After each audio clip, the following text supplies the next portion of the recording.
Hello guys, আজকে তোমাদের সাথে আমি শেয়ার করব সরস্বতী পুজো আর সরস্বতী পুজোর পরের দিনের একটা ছোট্ট ব্লগ। তো পুজোর দিন সকাল সকাল উঠে প্রথমে হলুদ গায়ে মেখে স্নান করে নিলাম, আর তারপর মার সাথে পুজোর জোগাড় করতে বসলাম। গেঁথে নিলাম খইয়ের মালা আর দিলাম ঠাকুরের সামনেই সুন্দর আলপনাটা। তারপর সব জোগাড় করে তাড়াতাড়ি রেডি হয়ে নিলাম, আর তার মধ্যেই ঠাকুরমশাই চলে এলেন। আর খুব সুন্দর করে এই দিন সকালে আমাদের বাড়ির পুজোটা সম্পন্ন হয়েছিল।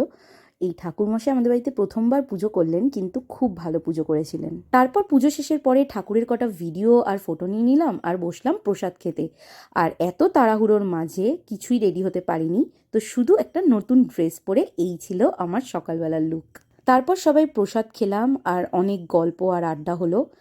আর কিছুটা সময় কাটানোর পর আমরা ভাই বোনেরা হঠাৎ মনে পড়লো, আরে আমাদের তিনজনের তো একসাথে ফটোই নেই, তো সেটা করে নিলাম।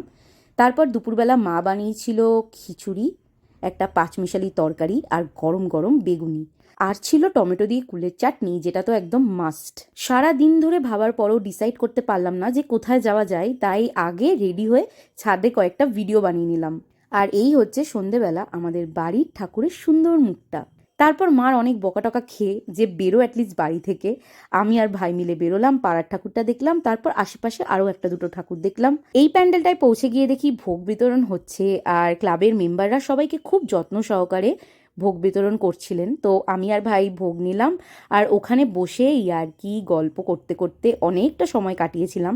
তারপর ফেরার পথেই সুন্দর লাইটিংটার সামনে কয়েকটা ফটো আর ভিডিও নিলাম, আর তারপর চলে এলাম বাড়ি। এটা হচ্ছে সরস্বতী পুজোর পরের দিন, আর সকালবেলা আমাদের থাকে দধিকর্মা।